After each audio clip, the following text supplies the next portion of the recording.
Data sufficiency সম্পর্কে আমি প্রথমে কিছু বলেছি। তো ডিরেক্টলি আমি এবার ডেটা সাফিসিয়েন্সি কোশ্চেনে যাব, তারপর কোশ্চেন করতে করতে আমরা ফার্দার যেগুলো জিনিস সেগুলো শিখবো। ওকে, তো ডিরেক্টলি আমরা কোশ্চেনে যাব ডেটা সাফিসিয়েন্সি।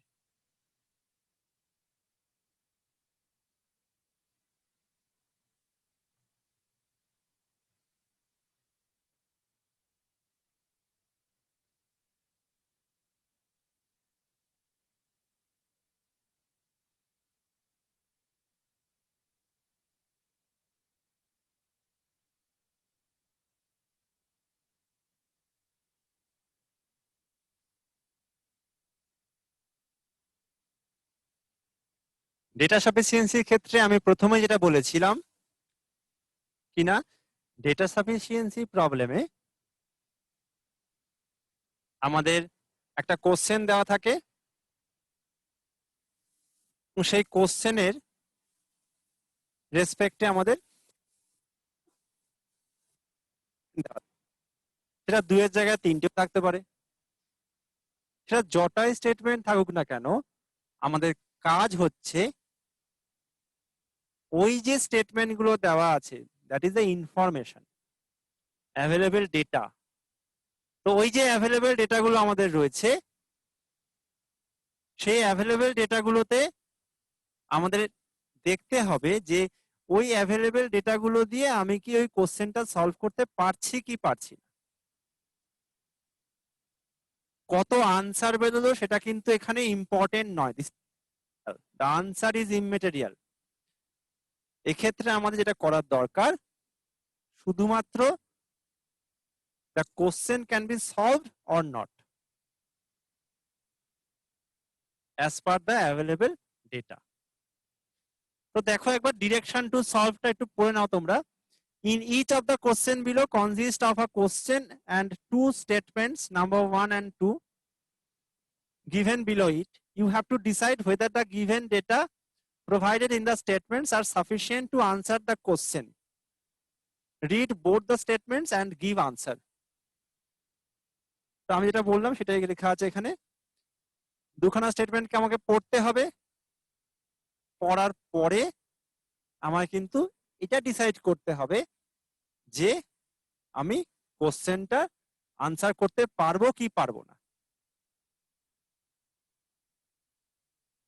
তো দেখো যদি আমি সলভ করি, দেখো অপশন গুলো এখানে লিখে দিয়েছি। কি কি অপশন এখানে হয়? অপশন এ দেখো, if the data in statement 1 alone are sufficient to answer the question while the data in statement 2 alone are not sufficient to answer the question. তার মানে স্টেটমেন্ট 1 দিয়েই আমি কিন্তু কোশ্চেনটাকে সলভ করতে পারবো। তার মানে স্টেটমেন্ট 1 এর যে ডেটাটা সেটাই আমার alone sufficient to answer the question. Statement 2 টা দরকার নেই, তখন আমার অপশন এ হবে। অপশন বি কখন হবে? If the data in statement 2 alone are sufficient to answer the question while the data in statement 1 alone are not sufficient to answer the question. তার মানে স্টেটমেন্ট 2 দিয়ে আমি পারছি আনসার করতে, statement 1 দিয়ে হচ্ছে না।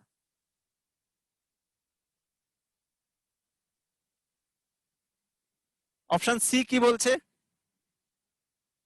If the data either in statement 1 alone or in statement 2 alone are sufficient to answer the question. এই আইদার অর মানে দুটো স্টেটমেন্ট দিয়ে আমি সলভ করতে পারবো, স্টেটমেন্ট 1 দিয়েও করতে পারবো, স্টেটমেন্ট 2 দিয়েও করতে পারবো।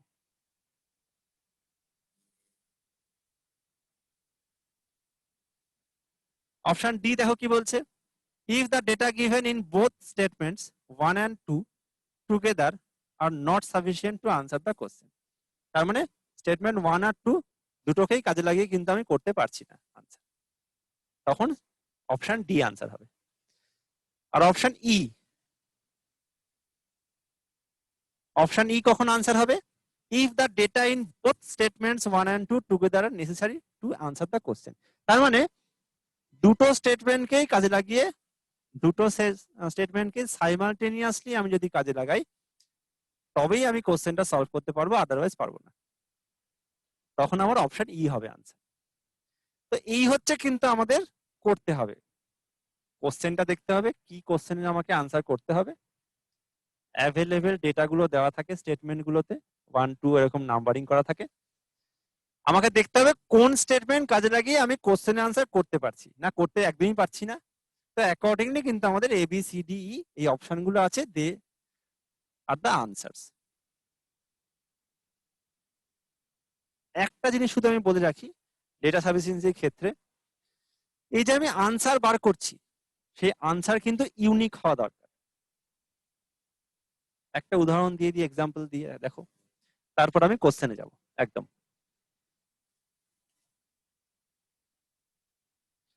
ডেটা সাফিসিয়েন্সির কোশ্চেনে কি থাকে? একটা কোশ্চেন থাকবে, দুটো স্টেটমেন্ট থাকবে বা তিনটে স্টেটমেন্ট থাকবে। তোমাকে কোশ্চেনটা সলভ করতে হবে according to the given statement. দেখতে হবে সলভ করতে পারবো কি পারবো না। আনসার কত বেরোলো সেটা ইম্পর্টেন্ট না, কিন্তু এটা খুব বেশি ইম্পর্টেন্ট যে ওই যে আনসারটা কিন্তু ইউনিক হওয়া দরকার। মানে ডিফারেন্ট আনসার, ধরো আমি সলভ করতে পারছি কিন্তু স্টেটমেন্ট 1 দিয়ে আমি ধরো আনসার 5 পাচ্ছি, স্টেটমেন্ট 2 দিয়েও আমি সলভ করতে পারছি কিন্তু আনসার পাচ্ছি 10, তাহলে কিন্তু হবে না। তাহলে আমার আনসার কি হবে? আমি দুটো স্টেটমেন্ট দিয়ে পারছি না সলভ করতে। তার মানে ডেটা সাফিসিয়েন্সির আনসার কিন্তু ইউনিক হতে হবে, এটা কিন্তু খুব ইম্পর্টেন্ট। একটা এক্সাম্পল দিই, ধরো আমাকে এক্স এর ভ্যালু বার করতে বলেছে, find x equals to how much, this is the question.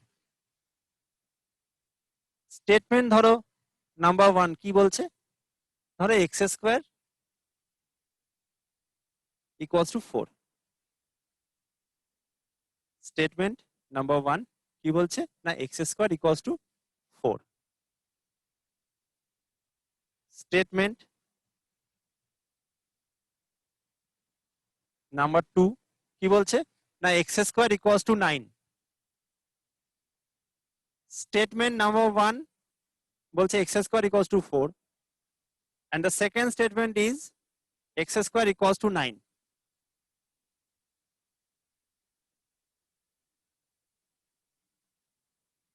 আমার কোশ্চেন হচ্ছে x এর ভ্যালু বার করতে হবে। তো আমি তো প্রথম স্টেটমেন্ট দিয়েও পাচ্ছি x কত হবে, দুদিকে স্কয়ার রুট করলে x হবে +-2, আবার এখানেও দুদিকে স্কয়ার রুট করলে x হবে +-3। তাহলে প্রথম স্টেটমেন্ট দিয়েও আমি x পাচ্ছি ক্যালকুলেট করতে, সেকেন্ড স্টেটমেন্ট দিয়েও আমি x এর ভ্যালু ক্যালকুলেট করতে পারছি, কিন্তু both the values are different, unique নয়। তাহলে এখানে কিন্তু এরকম আনসার হবে না যে either 1 or 2 statement is sufficient, এখানে হবে আনসার neither nor।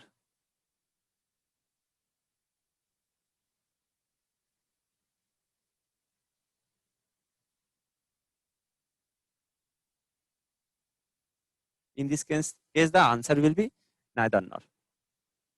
তার মানে কোন স্টেটমেন্টে কিন্তু আমার সাফিসিয়েন্ট নয় to find out the question, that is x, the value of x। তো এটা খুব বেশি important, the answer must be unique. একই আনসার আসতে হবে। আমি ধরো ট্রেনের লেন্থ বার করছি, প্রথম স্টেটমেন্ট দিয়ে আমি ট্রেনের লেন্থ পাচ্ছি 150 মিটার, পরের স্টেটমেন্ট দিয়ে আমি ট্রেনের লেন্থ পাচ্ছি কিন্তু সেটা 200 মিটার পাচ্ছি। তো একটা পার্টিকুলার ট্রেনের লেন্থ আমাকে বার করতে বলেছে, সেটা কি কখনো 100 মিটার, কখনো কখনো 150 মিটার, কখনো 200 মিটার কি হতে পারে? কোনো একটা পার্টিকুলার ম্যাথমেটিক্স এর প্রবলেমের আনসার তো একটাই হয়। তোমরা এতদিন ধরে যে ম্যাথ করলে, কোনো ধরো টাইম অ্যান্ড ওয়ার্কে ধরো বললো যে এই কাজটা কদিনে শেষ হবে, এরকম কি কখনো হয়? কোনো কোনো সময় আনসারটা হবে কাজটা 25 দিনে শেষ হবে, আবার কোনো কোনো সময় মানে অন্যভাবে করলে আনসারটা কাজটা 30 দিনে শেষ হবে, কখনো সম্ভব নয়।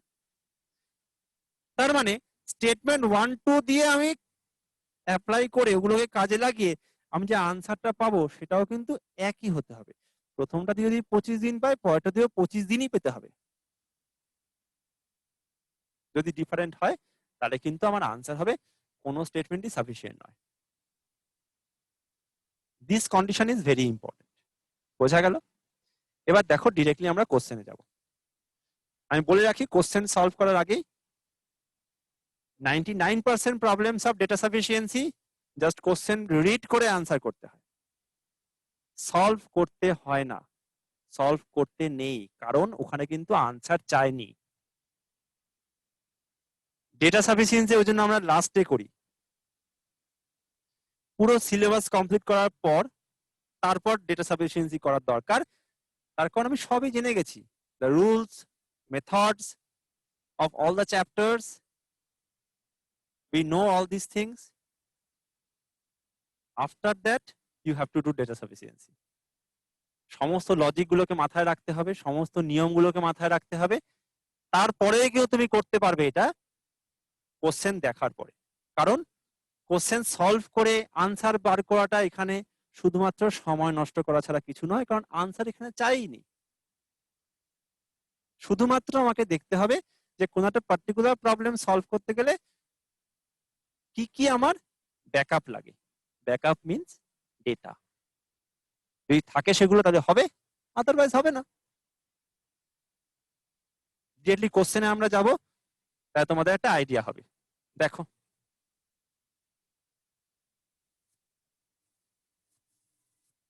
so this is question number 1. Format দেখো এরকম থাকে। কোশ্চেন কি বলছে দেখো, নাম্বার 1 কি বলছে, in which year Rahul born.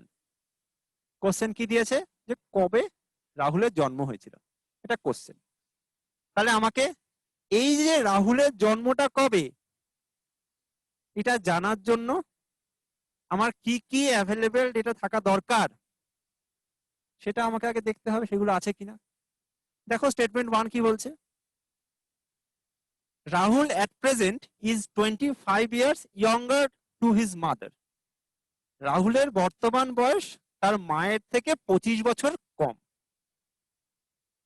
বোঝা গেল? তাহলে রাহুলের বর্তমান বয়স তার মায়ের থেকে 25 বছর কম, বোঝা গেল? এই ডেটা দেওয়া আছে।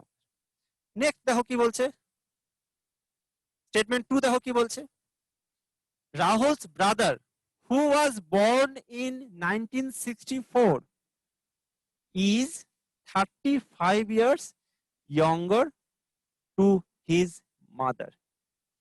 রাহুলের ভাই যার জন্মসাল কত না 1964, সে তার মায়ের থেকে 35 বছরের ছোট। রাহুল আর রাহুলের ভাই মানে তাদের মা তো একই। তাহলে রাহুল যদি তার মায়ের থেকে 25 বছরের ছোট হয় আর রাহুলের ভাই যদি তার মায়ের থেকে 35 বছরের ছোট হয়, তাহলে রাহুল নিশ্চয়ই তার ভাইয়ের থেকে 10 বছরের বড়। 35 মাইনাস 25,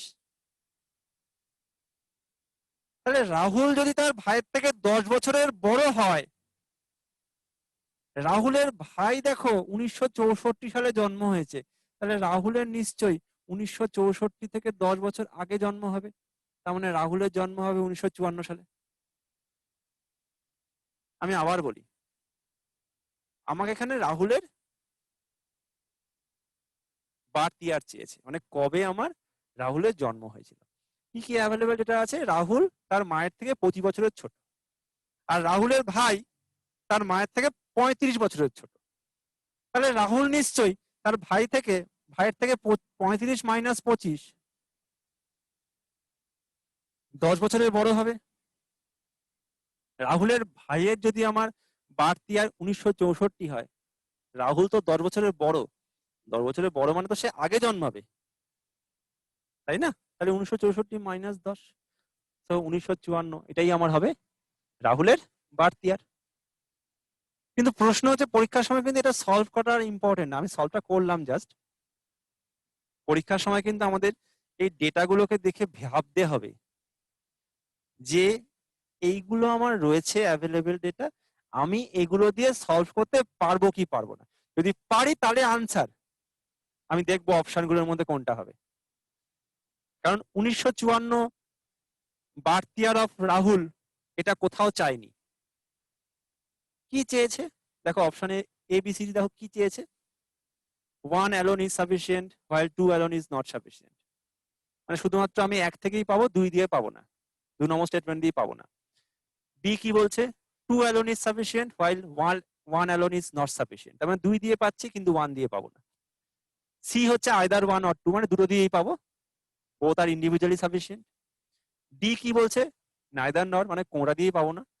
ই কি বলছে, বোথ 1 and 2 are sufficient, তার মানে এই দুটো স্টেটমেন্টকেই কাজে লাগিয়ে আমি, মানে দুটো স্টেটমেন্টের ডেটাকেই কিন্তু আমার সাইমালটেনিয়াসলি দরকার এই কোশ্চেনটার আনসার করার জন্য। তা আমি দেখো দুটো স্টেটমেন্টই একসঙ্গে কাজে লাগালাম, so the answer will be option E, both 1 and 2 are sufficient, এটাই আনসার। বোঝা গেল? তার মানে ডেটা সাফিসিয়েন্সি করার আগে কিন্তু আমাদের সমস্ত চ্যাপ্টার গুলোকে আরেকবার রিভিশন দেওয়ার দরকার, আরেকবার রিভাইজ করা দরকার, তবে কিন্তু আমরা এগুলো করতে পারবো। আদারওয়াইজ করা যাবে কিন্তু অনেক সময় লাগবে আমাদের, কিন্তু পরীক্ষার সময় এটা কিন্তু খুব তাড়াতাড়ি করতে হবে, এখান থেকে আমাকে সময় বাঁচাতে হবে যাতে আমি বড় কোনো কোশ্চেনে সেই সময়টা কাজে লাগাতে পারি। Okay, time management is very important in case of competitive examination. Okay, next question দেখো।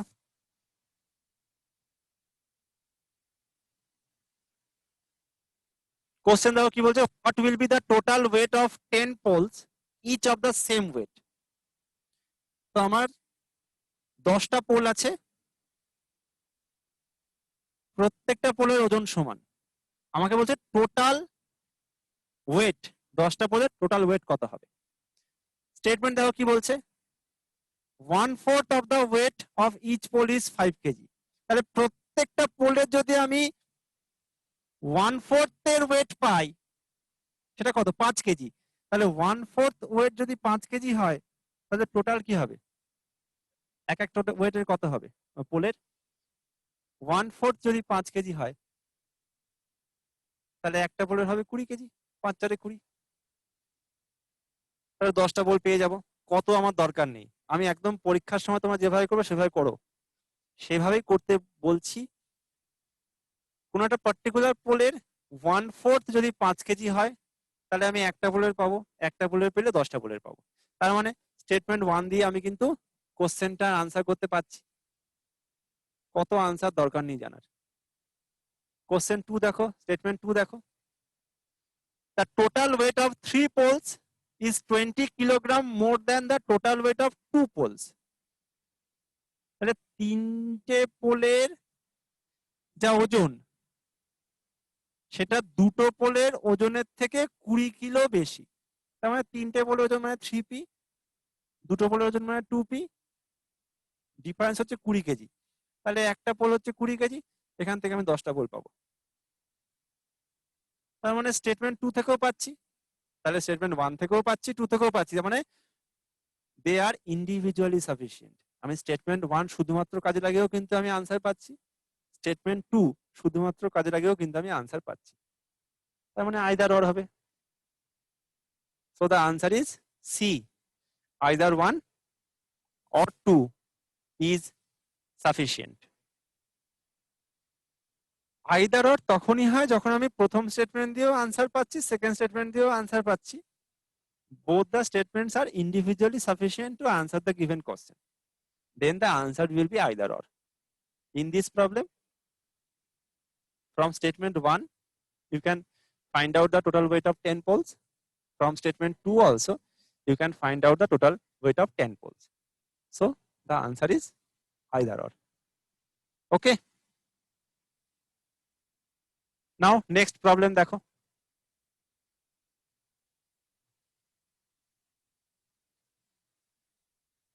Question number 3, how many children does M have? How many children does M have? M এর কতগুলো ছেলে মেয়ে আছে, চিলড্রেন মানে ছেলে মেয়ে আছে। কি বলছে দেখো, স্টেটমেন্ট নাম্বার 1 দেখো কি বলছে, H is the only daughter। এগুলো খুব ইম্পর্টেন্ট। আমি প্রথমেই বলেছিলাম যে ডেটা সাফিসিয়েন্সি হচ্ছে রিজনিং আর ম্যাথের কমন চ্যাপ্টার, তার মানে এখানে রিজনিং থেকেও কোশ্চেন এখানে থাকতে পারে, ম্যাথ থেকেও করে। এটা বেসিক্যালি রিজনিং, ব্লাড রিলেশন, তাই না? তো এখানে এই ওয়ার্ড গুলো কিন্তু খুব ইম্পর্টেন্ট। অনলি ডটার, কারো যদি বলে যে অনলি ডটার তার মানে তার একমাত্র মেয়ে হচ্ছে, এখানে বলে দিয়েছে দেখো H is the only daughter of X who is wife of M. তার মানে এইচ হচ্ছে ডটার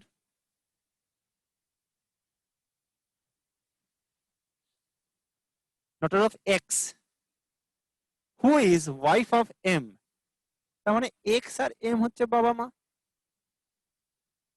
এক্স হচ্ছে X is wife of M, তাহলে এম হচ্ছে বেসিক্যালি হাজবেন্ড আর এক্স হচ্ছে ওয়াইফ। তাহলে প্রথম স্টেটমেন্ট থেকে আমি এটাই পাচ্ছি কিনা এইচ হচ্ছে only daughter of X who is wife of M. তাহলে এম হচ্ছে হাজবেন্ড মানে এর বাবা, আর এক্স হচ্ছে মা, ওয়াইফ। হয়ে গেল। সেকেন্ড স্টেটমেন্ট থেকে কি পাচ্ছি, K and J are brothers of M. M এর ভাই, দুই ভাই হচ্ছে কে এন্ড জে, এরা হচ্ছে ব্রাদার্স। কি চেয়েছে, এম এর কটা ছেলে মেয়ে আছে। তো এম এর আমার দুটো ভাই পেলাম আমি, এখানে কোনো ছেলে মেয়ে কোনো সম্পর্ক নেই ভাইয়ের সঙ্গে। এম এর এইচ হচ্ছে একমাত্র ডটার, অনলি ডটার, কিন্তু এম এর কোনো ছেলে আছে কিনা, অনলি সান বা অন্য কোনো সান, অন্য কোনো ছেলে রয়েছে কিনা সে বিষয়ে কিন্তু এখানে কিছু বলে দেওয়া নেই। সে বিষয়ে কিন্তু এই স্টেটমেন্টে কিছু বলে দেওয়া নেই। শুধুমাত্র বলে দেওয়া আছে যে এম এর একটা মেয়ে আছে। চিলড্রেন মানে ছেলে মেয়ে, আমাকে দুজনকে দেখতে হবে, কজন ছেলে কজন মেয়ে। তো ছেলের বিষয়ে কিন্তু আমি জানতেই পাচ্ছি না এই স্টেটমেন্ট থেকে, তাহলে আমি চিলড্রেন বার করতে পারবো না। So the answer will be option D, neither one or not two is sufficient. কেন? কারণ ওই অনলি ডটার বলে দিয়েছে, একমাত্র মেয়ে হচ্ছে এইচ, কিন্তু ছেলের বিষয়ে কিছু বলে দেওয়া নেই, ওই জন্য আমি নাম্বার অফ চিলড্রেন ক্যালকুলেট করতে পারছি না। So in this problem the answer is D, neither one not two is sufficient. বোঝা গেল? নেক্সট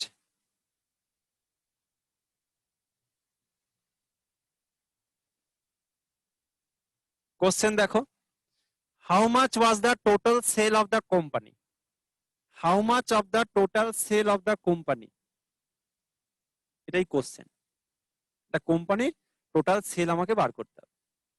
স্টেটমেন্ট 1 দেখো কি বলছে, the company sold 8,000 unit of product A, each costing of rupees 25. তাহলে total আমার 8,000 ইউনিট সোল্ড করেছে, প্রত্যেকটা ইউনিটের দাম হচ্ছে 25 টাকা। তাহলে একটা ইউনিটের দাম 25 টাকা, আমি 8,000 ইউনিটের দাম পেয়ে যাব। তো সেখান থেকে নিশ্চয়ই আমি টোটাল সেল পেয়ে যেতে পারি একটা কোম্পানির। আর 2 নম্বর স্টেটমেন্ট দেখো কি বলছে, this company has no other product line, মানে এই কোম্পানির আর কোনো প্রোডাক্ট নেই। This is the one and only product যার দাম 25 টাকা এবং সেটা 8,000 ইউনিট সোল্ড করেছে। তার মানে দুখানা ইউনিট স্টেটমেন্টকে আমি যদি আমি টুগেদার অ্যাপ্লাই করি আমি কিন্তু আনসার পাচ্ছি। কেন আমার সেকেন্ড স্টেটমেন্টটা দরকার, যে ওই কোম্পানির অন্য কোনো প্রোডাক্ট নেই, আমাকে টোটাল সেল চেয়েছে, আমরা পার্টিকুলার প্রোডাক্টের সেল দেখতে 8,000 ইউনিট, অন্য কোনো প্রোডাক্ট থাকতে পারে, তার তো সেল আমার জানা নেই। তাহলে সেখান থেকে কিন্তু যদি আমার সেকেন্ড স্টেটমেন্টটা না বলে দিত যে ওই কোম্পানির অন্য কোনো প্রোডাক্ট নেই, আমি কিন্তু করতে পারতাম, তখন কিন্তু আনসার হতো নান অফ দিস, মানে নাইদার নর। যেহেতু বলেছে যে এই কোম্পানির ওই একটাই পার্টিকুলার প্রোডাক্ট, আর কোনো প্রোডাক্ট নেই, তাহলে এখান থেকে আমি টোটাল সেল পেয়ে যাব। So the answer is both 1 and 2 are sufficient. তার মানে দুটো স্টেটমেন্টকে একসঙ্গে কাজে লাগিয়ে কিন্তু আমি আনসার বার করতে পারবো। বোঝা যাচ্ছে? খুব তাড়াতাড়ি কিন্তু করা যায় ডেটা সাফিসিয়েন্সি, কিন্তু পার্টিকুলার কিছু কিছু টেকনিক্যাল জিনিস আছে যেগুলো কিন্তু মাথায় রাখতে হবে, আদারওয়াইজ ভুল হয়ে যাবে। যেমন এই জিনিসটা এট এ গ্লান্স মনে হতে পারে যে একটা কোম্পানি, তার একটা প্রোডাক্টের দাম দেওয়া আছে, 8,000 ইউনিট সোল্ড দেওয়া আছে, টোটাল সেল পেয়ে যাবো। কিন্তু ধরো ডাবর একটা কোম্পানি, তো ডাবরের কি শুধু হানি পাওয়া যায়? আরো তো কিছু অনেক প্রোডাক্ট আছে। তো যদি দেখা যায় শুধুমাত্র মধুর সেল দেওয়া আছে, সেখান থেকে কি আমি টোটাল সেলটা পাবো ডাবরের? নিশ্চয়ই নয়।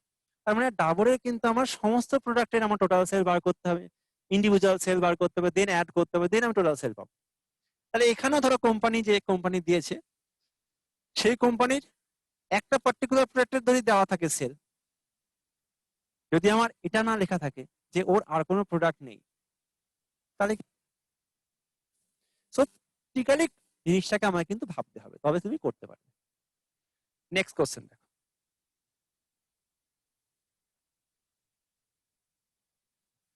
Question number 5. The last Sunday of March 2006 fell on which date? তার মানে 2006 মার্চ মাসের শেষ রবিবার কোন ডেট পড়েছিল? স্টেটমেন্ট 1 কি বলছে? The first Sunday of that month fell on 5th. তো মার্চ মাসের প্রথম সানডেটা আমি পেয়ে গেলাম কবে? না 5 তারিখে। আমরা কি জানি 7 দিন পর পর ডে রিপিট হয়, তো 5 তারিখ রোববার, তার মানে 5-এর সঙ্গে 7 যোগ করো, 5-এর সাথে 12 তারিখ রোববার, 12 + 7 19 তারিখ রোববার, 19 + 7 26 তারিখ রোববার। তাহলে আমি কিন্তু পেয়ে যাব যে শেষ সানডেটা কি বার ছিল, কত তারিখ, 26 না 27 আমার জানার দরকার নেই, আমি পাবো এটা, ব্যাস এইটুকুই জানো। তার মানে নাম্বার 1 থেকে আমি পাচ্ছি। নাম্বার 2 থেকে দেখো কি বলছে, the last day of the month was Friday. তার মানে মার্চ মাস, এই যে জানি আমরা জানুয়ারি ফেব্রুয়ারি মার্চ, মার্চ মাস কি না 31st, মানে 31 ডেজ আর দেয়ার। তার মানে 31st মার্চ আমার বলে দিয়েছে ফ্রাইডে। সেখান থেকে কিন্তু আমি ব্যাকে গেলে আমি বুঝতে পারবো কোন দিন আমার সানডে ছিল, লাস্ট সানডেটা কবে ছিল। তার মানে সেকেন্ড স্টেটমেন্ট থেকেও কিন্তু আমি পাচ্ছি, তার মানে প্রথম স্টেটমেন্ট থেকেও পাচ্ছি, সেকেন্ড থেকেও পাচ্ছি, তার মানে they are individually sufficient. So the answer is either or, either 1 or 2 is sufficient. বোঝা গেল? তোমরা অ্যাপ্রোচটা লক্ষ্য করো কিভাবে করছি আমি। নেক্সট কোশ্চেন দেখো।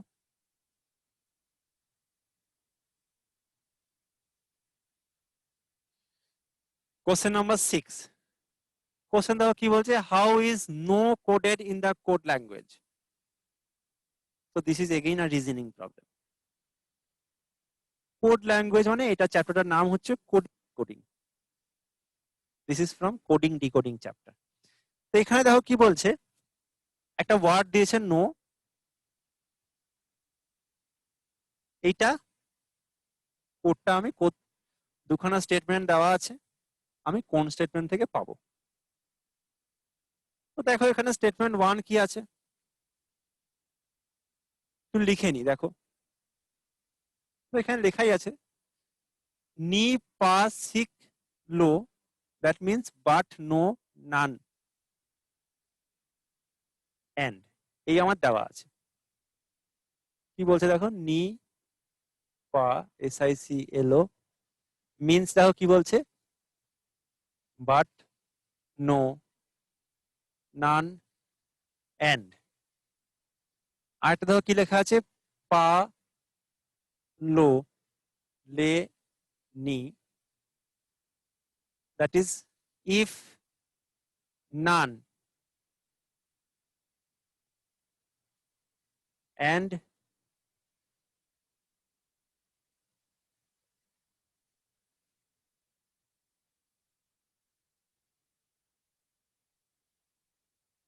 but। তো দেখো এই দুটো স্টেটমেন্ট দেওয়া আছে, কি কি আছে, একটা দেওয়া আছে বাট নো নান এন্ড, আরেকটা দেওয়া আছে ইফ নান এন্ড বাট। কি করে সলভ করতে হয় এগুলো? এগুলো সলভ করতে হয় আমাকে কমন পোর্শন গুলো দেখতে হয়। দ্যাট মিনস এই দুটোর মধ্যে দেখো ভালো করে লক্ষ্য করে আমাকে নো এর কোডটা বার করতে হবে কিন্তু।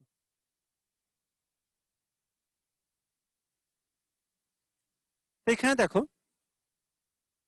এই দুটোর মধ্যে কমন দেখো কি আছে, দুটোর মধ্যে কমন দেখো কি কি আছে।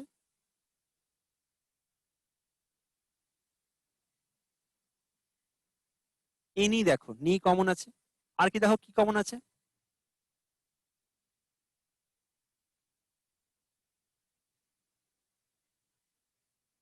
এল ও কমন আছে, আর দেখো কি কমন আছে,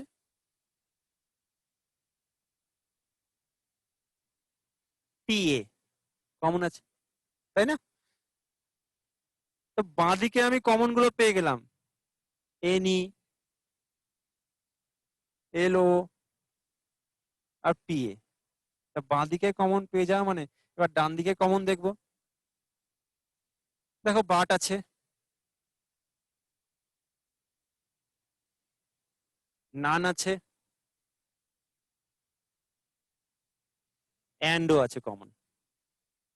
তাহলে বাঁ দিকেও তিনটে কমন, ডান দিকেও তিনটে কমন। কোনটা কি আমার কিন্তু বার করা যাবে না এখান থেকে, কিন্তু দেখো বার করতে বলেছে দেখো নো। তাহলে আমি এখানে দেখো নি, পা আর লো, এই তিনটে বাট নান অ্যান্ড এর মধ্যে কিছু একটা হবে। কি দেখো পড়ে আছে, একটাই দেখো পড়ে আছে, এটা কি না, এসআইসি। আর ডান দিকে দেখো একটাই পড়ে আছে, কি না, নো। তার মানে obviously the code for no will be SIC. That is the answer. তার মানে শুধুমাত্র স্টেটমেন্ট 1 দিয়েই কিন্তু আমি নো এর কোডটা পেয়ে যাচ্ছি। So that is the answer. So the answer is option A. A alone is sufficient. তো কোডিং এর ক্ষেত্রে যদি কোনো মাত্র নির্দিষ্ট কোড আমাকে বার করতে দেয়, সেক্ষেত্রে নিয়ম হচ্ছে লেফট সাইড রাইট সাইড আমাকে কম্পেয়ার করতে হয় কমন পোর্শন গুলো, then you can find out the actual code of a language. Okay, সেই ক্ষেত্রে দেখো যেহেতু আমি স্টেটমেন্ট 1 থেকে করতে পারছি, so the answer will be option A. Next দেখো,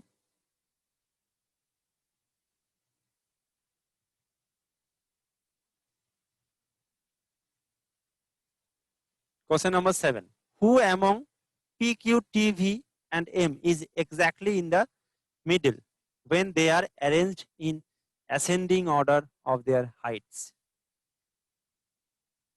তো এদের P, Q, T, V and M এদের যদি আমি অ্যাসেন্ডিং অর্ডারে সাজাই হাইটের, সাজানোর পরে কোনটা আমার সবার মাঝখানে থাকবে, কে মাঝখানে থাকবে? দেখো স্টেটমেন্ট দেখো কি বলছে, স্টেটমেন্ট 1 দেখো কি বলছে, V is taller than Q, তার মানে V is taller than, sorry, taller than Q. V is taller than Q but shorter than M. তাহলে V Q এর থেকে বড় কিন্তু M এর থেকে ছোট, তার মানে এই V Q এর থেকে বড় কিন্তু M এর থেকে ছোট, তার মানে এটা হবে আমার। আবার 2 নম্বর দেখো কি বলছে,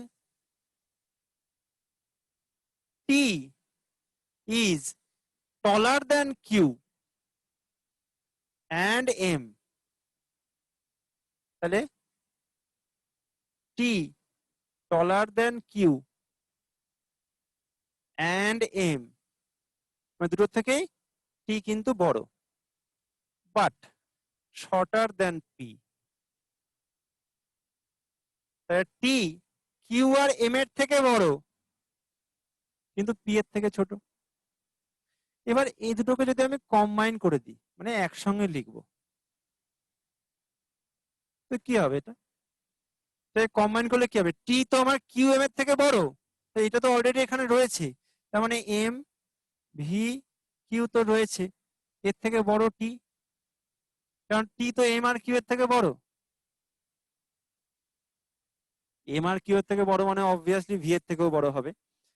আর টি এর থেকে বড় কে? না পি। এই যে টি এর থেকে বড় দেখো পি।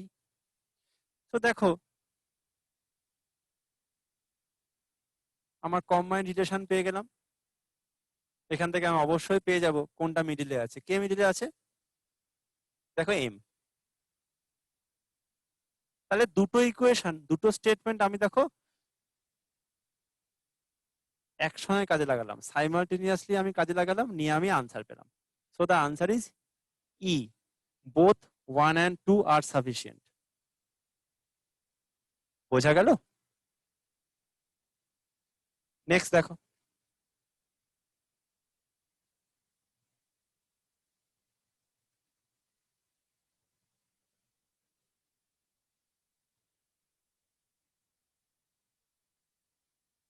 আবার একটা কোডিং ডিকোডিং এর প্রবলেম।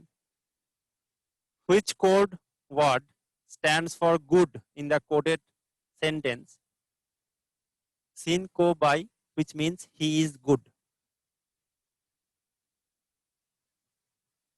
স্টেটমেন্ট 1 কি বলছে? In the same code language কো মট ডেট মিনস দে আর গুড। ভালো করে দেখো এই দুটো, এই দুটো সেন্টেন্স, এই দুটো সেন্টেন্সকে ভালো করে দেখো। লেফট সাইড রাইট সাইড আমাকে কম্পেয়ার করতে হবে। বাঁদিকে দেখো কমন কিছু আছে? দেখো সিও কমন। আর কিছু কমন আছে? আর কিছু কমন নেই। ডান দিকে দেখো কমন কি আছে? ডান দিকে কি কমন আছে? দেখো গুড কমন আছে। এই যে he is good, they are good. তাহলে বাঁদিকে কমন সিও কো, আর ডান দিকে কমন হচ্ছে গুড। তার মানে অবশ্যই গুড কি হচ্ছে? সিও। তাহলে according to the first statement you can find out the code for good. Now second one,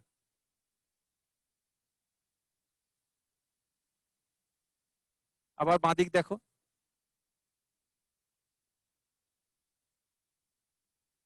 এখানে দেখো কি আছে বাঁদিকে, এখানে বাঁদিক দেখো কমন দেখো কি আছে? সিন কমন আছে, এখানেও সিন আছে। আর কি আছে দেখো?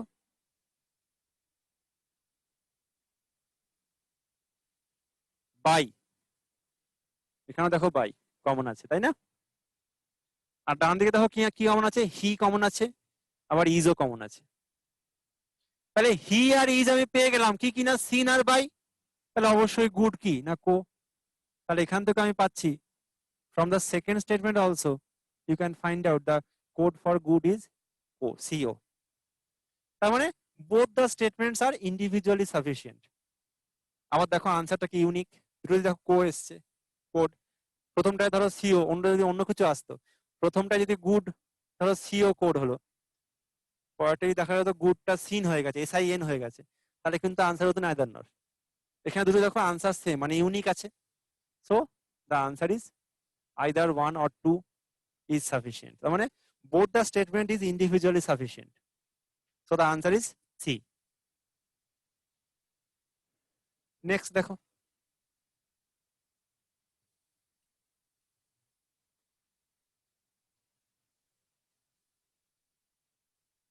কোশ্চেন দেখো, what is the numerical code for water in a certain code? আমাকে ওয়াটারের সার্টেন কোডটা বার করতে হবে, তাই না? কি বলছে দেখো,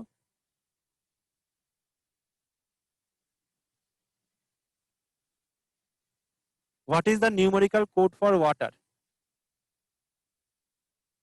স্টেটমেন্ট দেখো কি বলছে, first the code for give me water is 719। The code for give me water is 719। আর নাম্বার 2 দেখো কি বলছে, the code for you can bring water for me is written as 574186।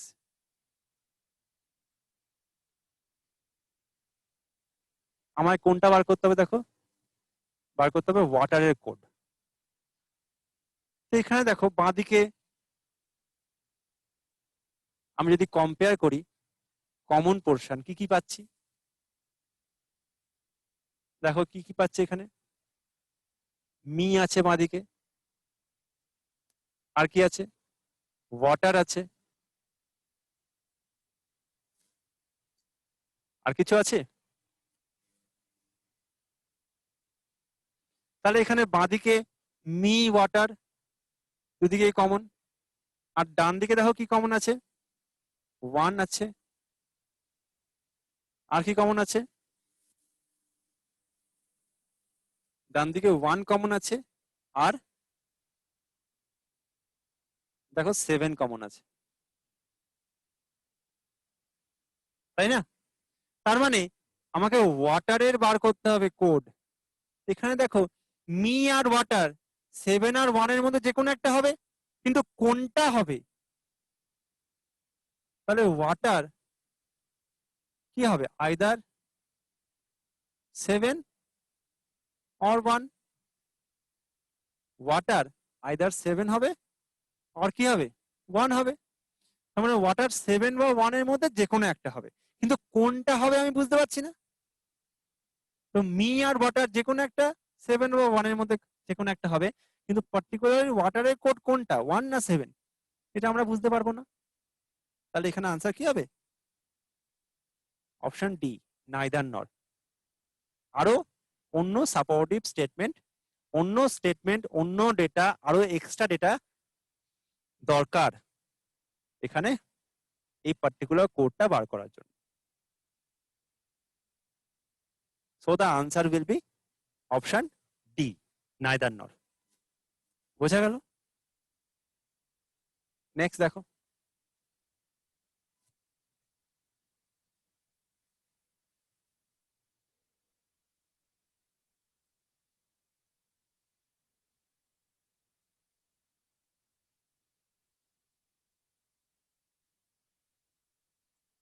question number 10.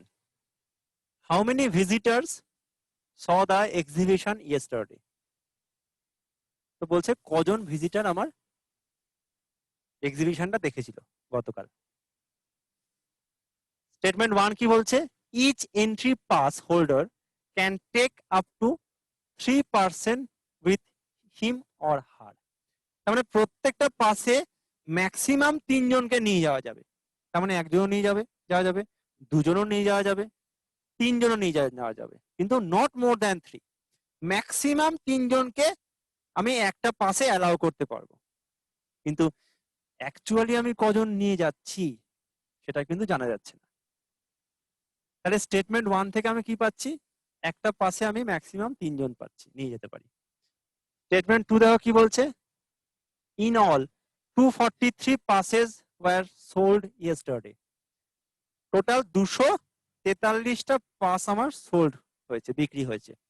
তাহলে total 243 খানা pass আমার sold হয়েছে, বিক্রি হয়েছে। তার মানে ম্যাক্সিমাম আমার 243 ইন্টু 3 যা হবে এতজন আমার যেতে পারে। কিন্তু কতজন গেছে, প্রত্যেক পাশে তো ম্যাক্সিমাম 3 জন গেছে, তার মানে তো এই নয় প্রত্যেক পাশে 3 জন করে গেছে। কোনো বাসে একজন যেতে পারে, কোনো বাসে 2 জন গেছে, কোনো বাসে 3 জন গেছে, কিন্তু কোন পাশে কতজন করে গেছে সেটা কিন্তু স্টেটমেন্টে মেনশন করে দেওয়া নেই। কিন্তু কোশ্চেন দিয়েছে যে how many visitors are there. So according to this available statements, these available data, you cannot find out total visitors. So the available statement, available data or information is not sufficient. More data is required to find out the question, find out the answer of the question. So the answer is option D, neither one, not too sufficient. বোঝা গেল? Next দেখো,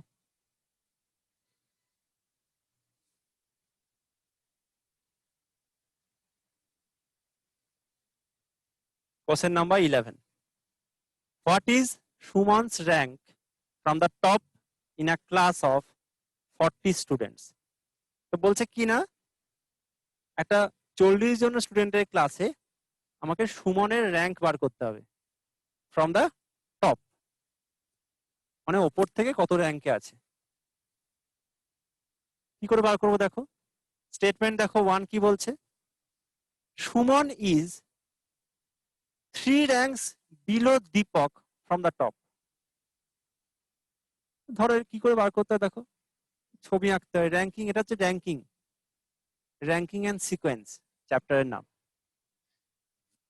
কি করতে হয়, ধরো এই আমার একটা স্টুডেন্টের list, 40 students are there, total 40 জন আছে। আমায় বার করতে হবে সুমনের র্যাঙ্ক টপ থেকে, মানে উপর থেকে সুমনের র্যাঙ্ক কত। স্টেটমেন্ট 1 দেখো কি বলছে, Suman is 3 ranks below Dipak from the top, Dipak থেকে 3 র্যাঙ্ক নিচে আছে ওপর থেকে। আর 2 নম্বর দেখো কি বলছে, Deepak's rank from the bottom is 23, তার মানে নিচ থেকে দীপকের র্যাঙ্ক হচ্ছে 23। তা কার র্যাঙ্ক, দীপকের। তো বটম থেকে দীপকের র্যাঙ্ক হচ্ছে 23। স্টেটমেন্ট 3 কি বলছে, Suman is 3 ranks above Dipak from the bottom. ভালো করে লক্ষ্য করে দেখো, from the second statement you can find out the position of Deepak, and from the first statement you can find out the position of Suman, because as I have already got the position of Deepak, now according to the first statement Suman is 3 ranks below from Deepak from the top, তার মানে সুমন নিচের দিকে হবে 3 rank below, তার মানে সুমনের আমি position পাবো। আবার from the third statement also Suman is 3 ranks above Deepak from the bottom, সেখান থেকেও কিন্তু আমি সুমনের পজিশন পাবো। তার মানে 2 নম্বর স্টেটমেন্ট থেকে আমি দীপকের পজিশন পাচ্ছি, এবং 1 আর 3 এর মধ্যে যে কোনো একটা কাজে লাগিয়ে, 1 আর 3 নম্বর স্টেটমেন্টের মধ্যে যে কোনো একটাকে কাজে লাগিয়ে আমি কিন্তু সুমনের পজিশনটা পাবো। তার মানে আনসার হবে option E, either 2, sorry only 2 and either 1 or 3। Only 2 মানে 2 নম্বর স্টেটমেন্ট আমার লাগবেই, কেন, কারণ দীপকের পজিশনটা ফাইন্ড করার জন্য। তার সঙ্গে যদি আমি 1 নম্বর স্টেটমেন্ট বা 3 নম্বর স্টেটমেন্টকে ক্লাব করে দিই আমি কিন্তু সুমনটাও পেয়ে যাব। তার মানে আনসার কি হচ্ছে, only 2 and either 1 or 3, so the answer is option E। বোঝা গেল?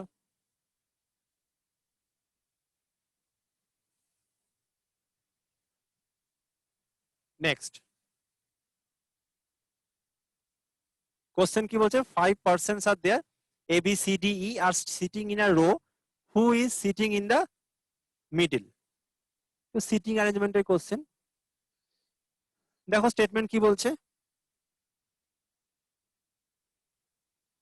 B is between E and C, তার মানে E আর C এর মাঝখানে B হবে। এবার E আর C এর মাঝখানে B মানে এটা এরকমও হতে পারে, আবার এরকমও হতে পারে। বি বলছে ই আর সি এর মাঝখানে আছে, তাহলে ই আর সি কিরকম ভাবে আছে সেটা দেওয়া নেই, তাহলে এটা এরকমও হতে পারে, ই বি সি ও হতে পারে, মাঝখানে আছে বি ই আর সি এর, আবার বি ই আর সি এর মাঝখানে এটা এরকমও হতে পারে। এটা আমি 1 নম্বর স্টেটমেন্ট থেকে পেলাম। এবার 2 নম্বর পড়ি। 2 নম্বর দেখো তো কি বলছে, B is to the right of E. B বলছে ই এর ডান দিকে আছে, এখানে দেখো বি কোথায়, ই এর বাঁ দিকে আছে, তার মানে এটা হবে না, তার মানে এটাই হবে। এই দেখো বি দেখো ই এর ডান দিকে আছে, তার মানে এটা ঠিক আছে। So according to the statement 2 আমরা পেয়ে গেলাম এটা ইবিসি, কারণ বি আমার এর ডান দিকে আছে স্টেটমেন্ট 2 তে বললো। স্টেটমেন্ট 3 দেখো, D is between A and E. D is between A and E, E is already there. D তাহলে বলছে এ আর ই এর মাঝখানে আছে, তো এটাই আমার হয়ে গেল অ্যারেঞ্জমেন্টটা।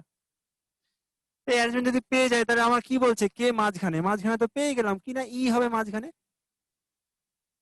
তাহলে মানে এই তিনটে স্টেটমেন্টই কিন্তু আমার সাইমালটেনিয়াসলি কাজে লাগলো মিডিল পজিশনটা বার করার জন্য। So the answer is D, all 1, 2 and 3. So the answer is D, তিনটে স্টেটমেন্টই আমার লাগবে। বোঝা গেল? নেক্সট দেখো,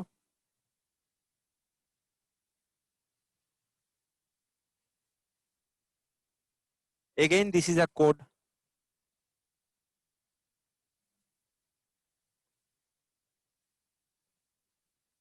কি বলছে দেখো, আমাকে how is date written in the code language, আমাকে ডেটের কোডটা চেয়েছে।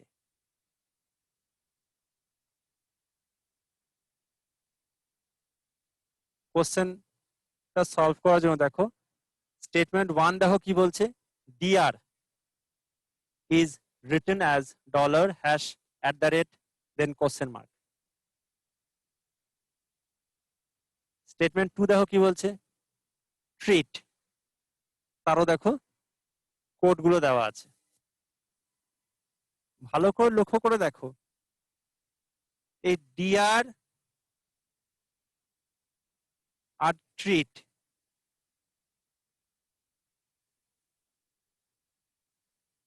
এদের মধ্যে কমন দেখো কি আছে,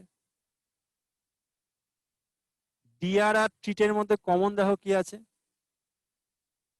আর ই এ, তাই না?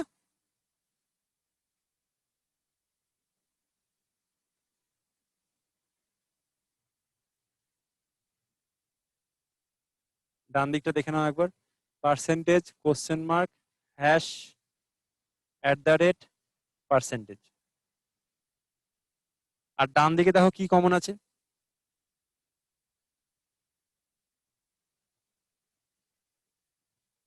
@, কোশ্চেন মার্ক, হ্যাশ। তার মানে কোশ্চেন মার্ক, হ্যাশ, @, এই তিনটে বেসিক্যালি কার কোড না EAR এর কোড।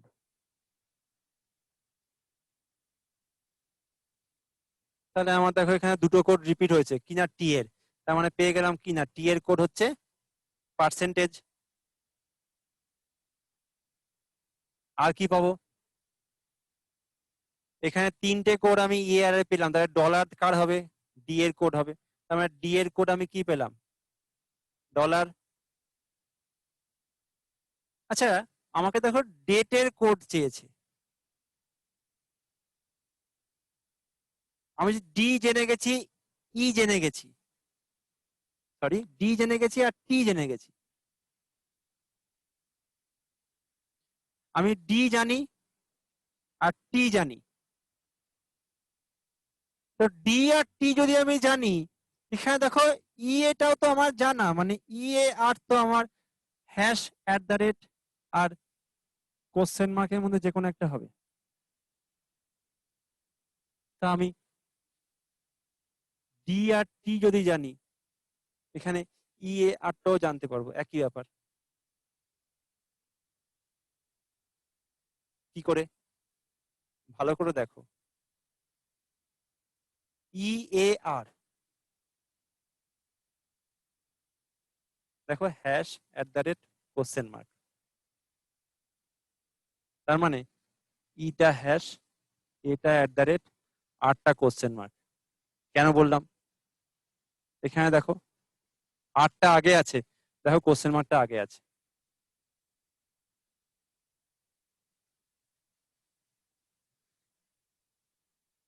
তার মানে আর হচ্ছে কোশ্চেন মার্ক, আর এ আর ই হচ্ছে এই হ্যাশ আর @। তার মানে 1 আর 2 নম্বর থেকে আমি কিন্তু ডেটের কোডটা পেয়ে যাব। সিমিলারলি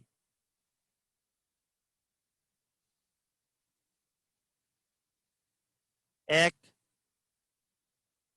এবং 3 দেখো, সিমিলারলি 1 আর 3 দেখো, আমি 1 আর 2 থেকে তো পেয়ে গেলাম ডেটটা। সিমিলারলি 1 আর 3 দেখো, দেখো 1 এ আছে ডিয়ার,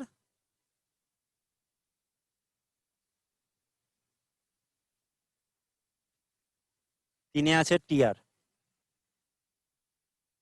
সিমিলারলি দেখো ইএ আর কমন, আর ডান দিকে দেখো কমন কি আছে, hash @question mark, hash @question mark। তার মানে ইএ আর পেয়ে যাব। ইএ আর পেয়ে গেলে আমি এখান থেকেও দেখো ডিআরটি টা পেয়ে যাব। ডিটি যদি পেয়ে যাই, সিমিলারলি আমি আগেরটার মতনই এ আর ইটাও কিন্তু এখান থেকে পেয়ে যাব। তার মানে স্টেটমেন্ট 1 তার সঙ্গে এই দুটোর মধ্যে যে কোনো একটা। So this is the answer, only 1 and either 1 or 3, either 2 or 3। তার মানে স্টেটমেন্ট 1টা তো আমার লাগবেই,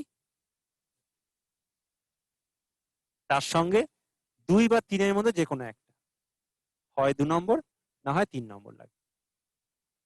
so the answer is option D. বোঝা গেল? কত ডেটের কোডটা কত হচ্ছে এটা জানাটা ইম্পর্টেন্ট না, শুধুমাত্র দেখে নিতে হবে আমি পাচ্ছি কি পাচ্ছি না। ঠিক আছে, নেক্সট দেখো।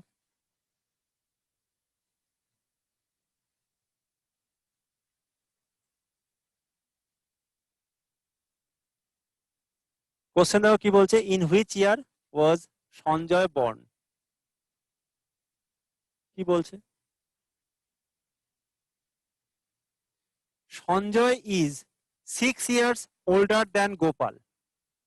সঞ্জয় গোপালের থেকে 6 বছরের বড়। গোপালস ব্রাদার ওয়াজ বর্ন ইন 1982। গোপালের ভাই 1982 সালে জন্মগ্রহণ করে।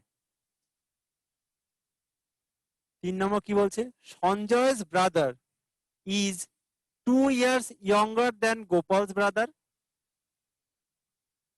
হু was 8 years younger than Gopal. মানে ভালো করে লক্ষ্য করো, সঞ্জয়ের ভাই গোপালের ভাইয়ের থেকে 2 বছরের ছোট। গোপালের ভাই আমার 1982 সালে জন্মগ্রহণ করে। তাহলে গোপালের ভাই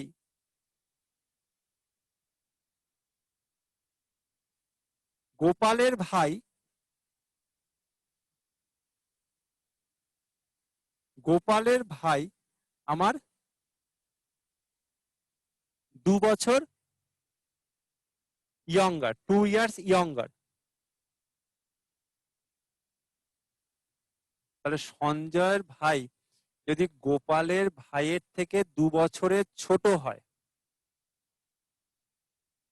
তাহলে সেখান থেকে আমি সঞ্জয়ের ভাইয়ের ইয়ারটা পেয়ে যাব, বার্থ ইয়ারটা পেয়ে যাব। ভালো করে শোনো, গোপালের ভাইয়ের যদি আমি বার্থ ইয়ারটা জানি, আবার এটাও জানি যে গোপালের ভাইয়ের থেকে 2 বছরের ছোট হচ্ছে সঞ্জয়ের ভাই, তাহলে আমি সঞ্জয়ের ভাইয়ের বার্থ ইয়ারটা পেয়ে যাব। আবার সঞ্জয়ের ভাই বলছে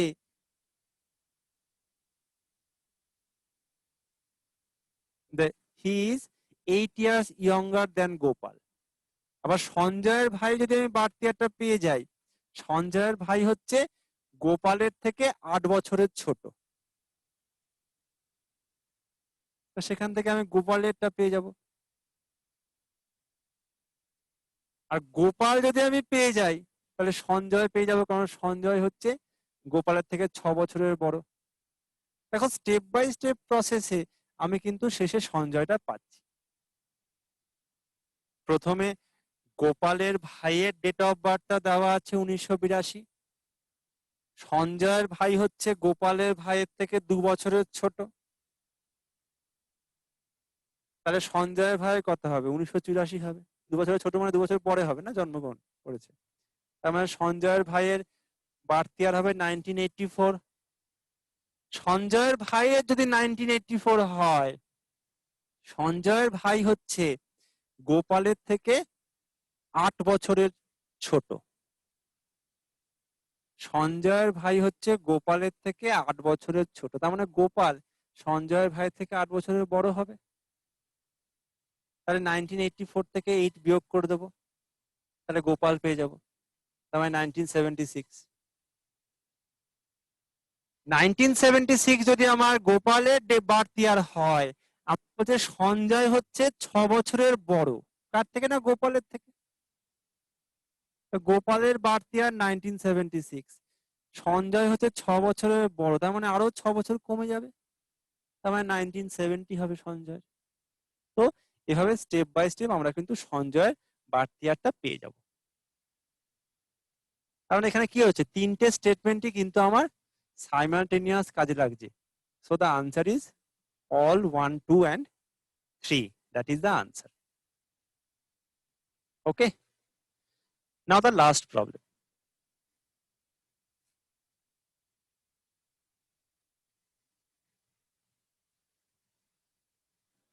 This is the last problem of today's class of data sufficiency. Question: who among Siddharth, Nikunj, Bipul and Mukul is the youngest? এদের মধ্যে কে সবথেকে ছোট? কি স্টেটমেন্ট দেখো বলেছে, Bipul is younger than Mukul but older than Siddharth and Nikunj. তার মানে বিপুল কিরকম দেখতে হবে? তাহলে Bipul is younger than Mukul, মুকুলের থেকে ছোট, but older than Siddharth and Nikunj. তার মানে এরকম দেখতে হবে, বিপুল মুকুলের থেকে ছোট, বাট সিদ্ধার্থ অ্যান্ড নিকুঞ্জের থেকে বড়। 2 নম্বর কি বলছে, মুকুল ইজ দ্য ওল্ডেস্ট। এটা বেসিক্যালি দরকার নেই, এটা তো বোঝাই যাচ্ছে। সো স্টেটমেন্ট 2টা দরকার নেই, ওটা আমি প্রথম থেকেই পেয়ে যাচ্ছি। যেটা আমি অলরেডি পেয়ে গেছি সেটা আবার যদি কোনো স্টেটমেন্টে লেখা থাকে তাহলে সেটা দরকার নেই। নতুন কোনো জিনিস থাকলে, নতুন কোনো ইনফরমেশন অ্যাড করলে তখন সেটা আমি নেব যদি সেটা দরকার হয়। স্টেটমেন্ট 3 কি বলছে, Siddharth is older than Nikunj. তার মানে এটা এখানে কি হবে,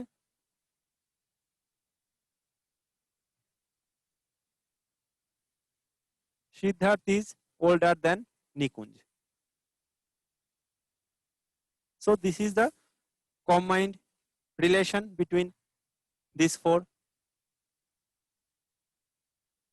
Now the answer, who among this is the youngest? So the answer is basically Nikunj. তাহলে আমার কোন কোন স্টেটমেন্ট কাজে লাগলো? স্টেটমেন্ট 1 আর statement 3. So the answer is option D. This is the answer. Only 1 and 3.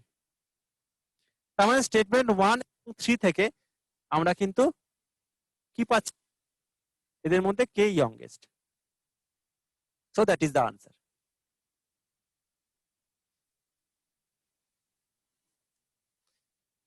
তো এই আমাদের ডেটা সাফিসিয়েন্সি শেষ হলো ক্লাস। তো একটা জিনিস যেটা আমি তোমাদের বলবো, ডেটা সাফিসিয়েন্সি ক্ষেত্রে 2-3টে জিনিস আমাদের মাথায় রাখতে হবে। যদি আমি সামারি করে পুরো ক্লাসটা বলি, ডেটা সাফিসিয়েন্সি প্রথমত করার জন্য আমাদের ম্যাথামেটিক্স এবং রিজনিং এর সমস্ত চ্যাপ্টার যা আমরা এখনো পর্যন্ত করেছি সেগুলো কিন্তু ফার্স্ট আমাদের রিভাইজ করতে হবে। Revision is very important. তাতে করে কি হবে না, আমাদের সমস্ত লজিক গুলোকে মাথায় রাখতে হবে। কি লজিক না, কোনো একটা পার্টিকুলার চ্যাপ্টারে কোনো একটা কোশ্চেন সলভ করতে যাওয়ার জন্য আমার কি কি ডেটা অ্যাভেলেবেল থাকলে তবে সেটা আমি করতে পারবো। তো কোনো একটা পার্টিকুলার প্রবলেম করার জন্য আমার সাপোর্টিং কি কি ডেটা লাগে, কোনটা না থাকলে আমি করতে পারবো না, এই আইডিয়াটা কিন্তু আমাদের গ্রো করা দরকার। সেটা ম্যাথের ক্ষেত্রেও দরকার, রিজনিং এর ক্ষেত্রেও দরকার। এই আইডিয়াটা গ্রো করলে আমাদের ডেটা সাফিসিয়েন্সি করতে সুবিধা হবে, আদারওয়াইজ সময় লাগবে বেশি। 2 নম্বর কি হবে ডেটা সাফিসিয়েন্সির ক্ষেত্রে, যে স্টেটমেন্ট গুলো দেওয়া থাকবে আমাদের স্টেটমেন্ট গুলোকে পড়ে জাস্ট ম্যাচ করতে হবে যে ওইগুলো দিয়ে আমি কোশ্চেনটা সলভ করতে পারবো কিনা। প্রথমে দেখবো নাম্বার 1 দিয়ে পারছি কিনা, স্টেটমেন্ট 1 দিয়ে পারছি কিনা, যদি পারি তো ভালো, না পারি স্টেটমেন্ট 2 দেখবো। যদি দেখা যায় স্টেটমেন্ট 2 দিয়েও পারছি না, তারপর দেখবো স্টেটমেন্ট 1 2 কে একসঙ্গে কাজে লাগিয়ে পারছি কিনা। তাও যদি না পারি তাহলে নাইদার নর হবে, মানে এক্সট্রা আরো ডেটা লাগবে, মোর ডেটা রিকোয়ার্ড। যদি দেখা যায় দুখানা স্টেটমেন্ট একসঙ্গে কাজে লাগিয়ে পারছি আনসারটা, তাহলে বোথ হবে আনসার। যদি দেখা যায় স্টেটমেন্ট 1 দিয়ে পারছি 2 দিয়ে পারছি না, তাহলে অপশন এ হবে আনসার। যদি দেখা যায় 1 দিয়ে পাচ্ছি না কিন্তু 2 দিয়ে পাচ্ছি, তাহলে স্টেটমেন্ট 2 হবে আনসার। যদি দেখা যায় 1 দিয়েও পাচ্ছি আবার 2 দিয়েও পাচ্ছি, both are individually sufficient, then either or হবে আনসার, অপশন সি আনসার হবে। কিন্তু যেটা সব থেকে বেশি ইম্পর্টেন্ট সেটা হচ্ছে the answer should be unique. যদি এরকম দেখা যায় যে আমি আনসার পাচ্ছি, প্রথম স্টেটমেন্ট দিয়ে আনসার পেলাম ধরো 50, পরের স্টেটমেন্ট দিয়ে সলভ করতে পারছি কিন্তু আনসার হলো 100, একটা পার্টিকুলার প্রবলেমের ম্যাথামেটিক্স এর ক্ষেত্রে বলো বা রিজনিং এর ক্ষেত্রে বলো, যে কোনো চ্যাপ্টারের ক্ষেত্রে কোনো একটা পার্টিকুলার কোশ্চেনে কখনো দুটো অ্যান্সার হয় না, তার মানে আমার ডেটাগুলো ভুল আছে, তখন কিন্তু আনসার হবে নাইদার নর। তার মানে আনসার কিন্তু একই হতে হবে সলভ করলে, সে আমি একখানা তোমার স্টেটমেন্ট কাজে লাগাই বা আমি দুখানা স্টেটমেন্ট কাজে লাগাই বা তিনখানা লাগাই,